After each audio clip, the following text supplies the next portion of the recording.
my grandfather would always say, if something doesn't begin right, how will it end right? This is about relationships. Relationship to the cosmos, man's relationship to the gods, relationship to the environment, to the animals in the plant world, relationship to society, to others we live with, and finally, it's about a relationship to ourselves. At the end of the day, we need each other. This has always been about relationships.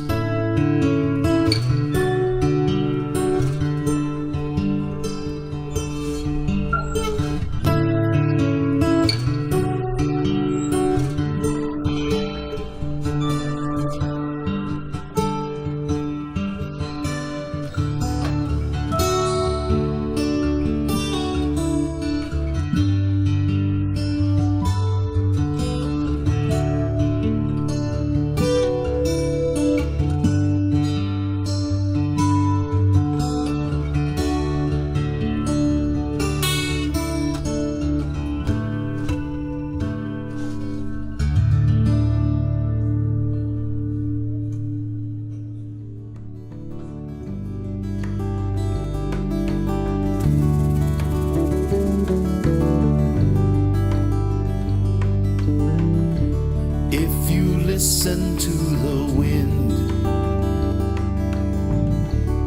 It will tell you a story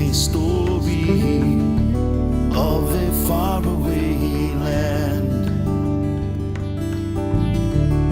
full of wonder, of ancient glory, of a people long ago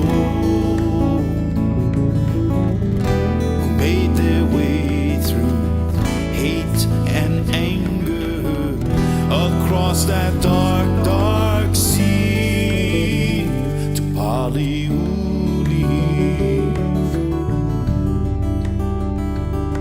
Lemai Ulu.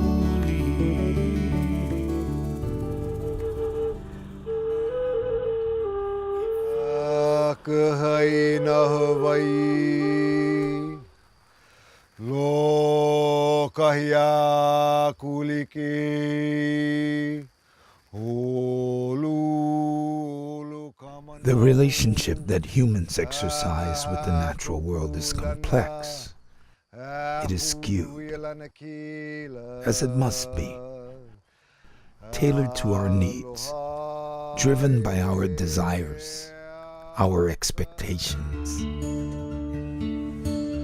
We often view our world in reductionist silos, environmental categories, social sectors, economic viabilities. We view the world by the triple bottom line. Our culture of modernity reinforces the perception that we value the triple bottom line. More often than not, it is a case of a triple bottom lie. The simple exclusion of the N is evident in the way economists and developers truly see the social component as labor force and the environmental component as resources. Those with an ear to traditional cultures can hear the disingenuous tone of the conversations developing on the borders of the Ulu food forest.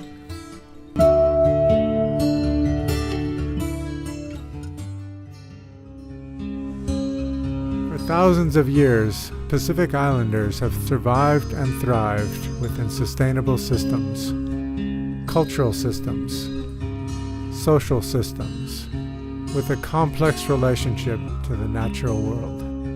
Not natural resources, but natural relationships. Not resources, relatives.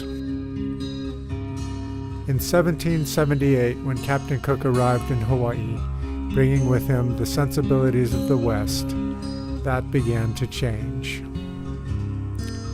Less than 20 years later, the British surgeon and naturalist aboard the HMS Discovery, Archibald Menzies, came to Hawaii and made a series of observations that would have a profound impact on how we live today.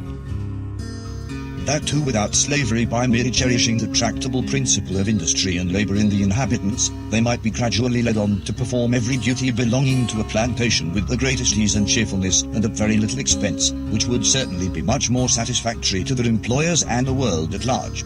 As Hawaii fell more and more under the influence of the Western colonial powers, systems that were once sustainable would instead become systems that were very profitable. If you listen to the rain singing softly now in sadness of the coming of the sails, of the guns, of the gold, the madness of the raping of the land, prejudice and superstition, such things have no place in Pali Uli. Pali Uli. Pali Uli. This is the old Mamalahoa Highway. It's the belt that's built on the old Hawaiian trail that went around the island. And you can see cars are still using this ancient trail. And this ancient trail used to run through the Kaulu forest that was here, the breadfruit belt. And it was a phenomenal breadfruit belt. And here's one of the last surviving members of the breadfruit belt that was in fact cut down for the coffee crops and the development here.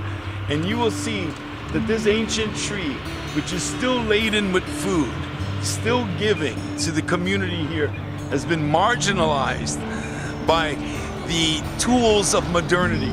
Notice how the power lines take precedent, are more important than the food. And so the tree every year has to suffer the indignity of being cut away to accommodate the power lines, and still it tries to give us its fruit. Still it tries to provide for the people of this land.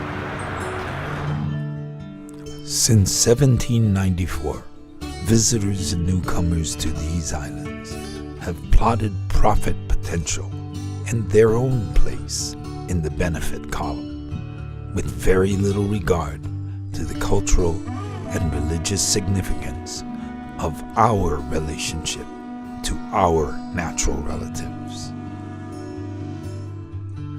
Traditional stories of Ku becoming the breadfruit to save his family, of Haloa, our elder brother, those with the long breath, without arms and legs, who live out their lives rooted to one spot.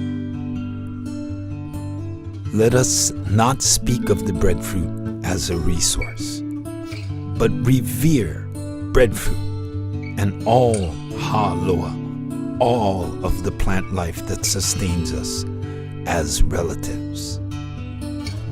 Let us show the proper respect to each other. The two-legged, four-legged, finned, feathered, scaled, leafed, and no-legged, all are part of the grand design between Wakea, the Sky Father, Papahonua, the Earth Mother, and Nawahineo Kekai, the woman who is the sea. All have a place in the design of life. All have a portion of responsibility and purpose. All are needed. All are in relationship.